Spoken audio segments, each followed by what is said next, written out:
Jagat media sosial kembali digegerkan oleh sebuah video memilukan yang memperlihatkan seorang nasabah perempuan diduga menjadi korban pelecehan seksual oleh oknum debt collector sebuah layanan pinjaman online.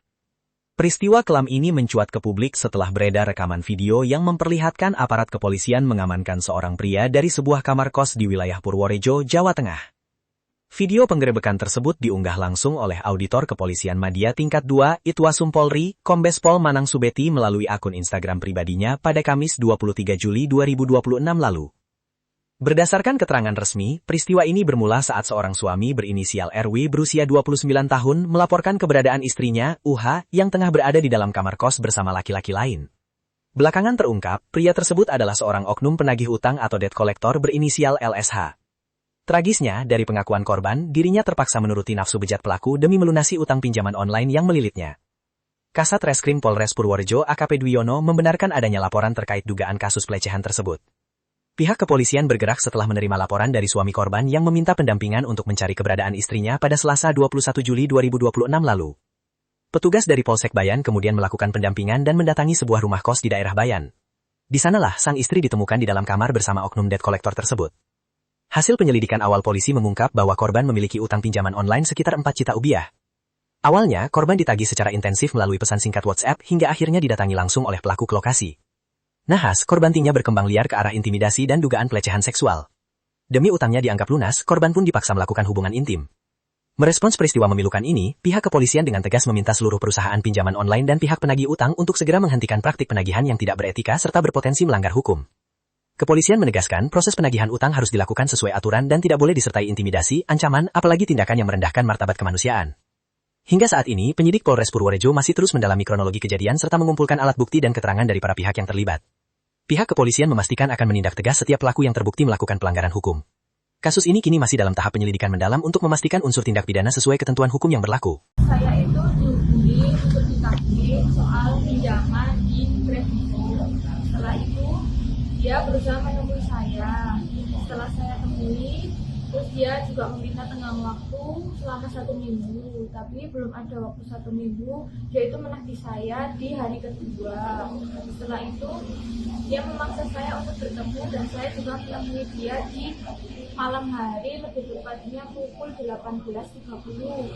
Setelah itu, dia bicara dengan saya dan memberikan syarat jika kalau mau tagihannya lunas, nanti saya diajak untuk berhubungan. Itu pun nggak cuma sekali, dia mintanya itu dalam waktu sebelum 90 hari, yaitu meminta untuk 3 kali. Setelah itu dia menyepakati sendiri kesepakatan itu dan saya juga nggak menyepakatinya. Tetapi setelah itu saya dipaksa lagi dan di WA lagi.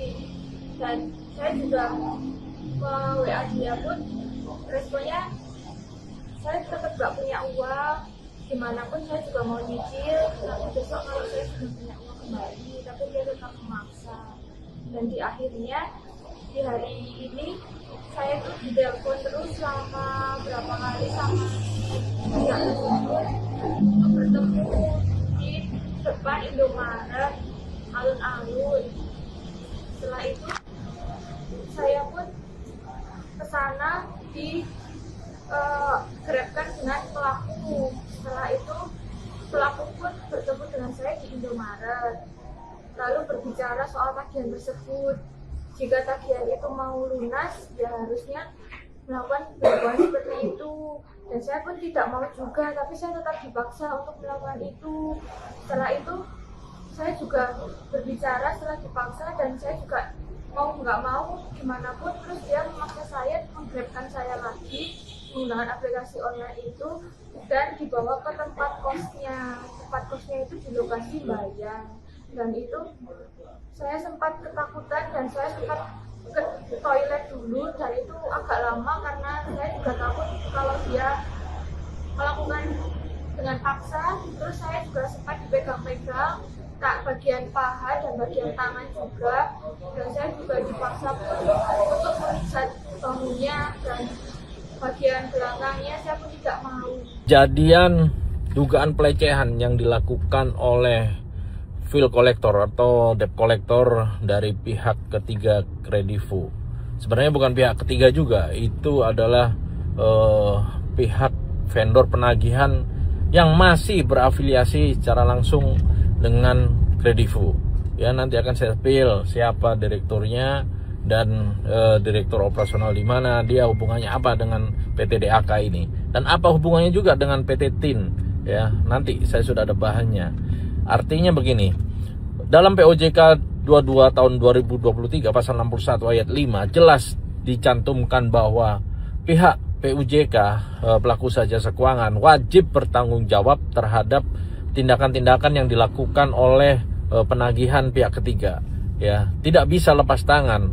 Saya harapkan Kredivo sebagai POJK yang mempekerjakan atau bekerja sama dengan pihak penagih PT DAK memperjakan debt collector itu yang melakukan dugaan pelecehan itu bisa kena sanksi tegas.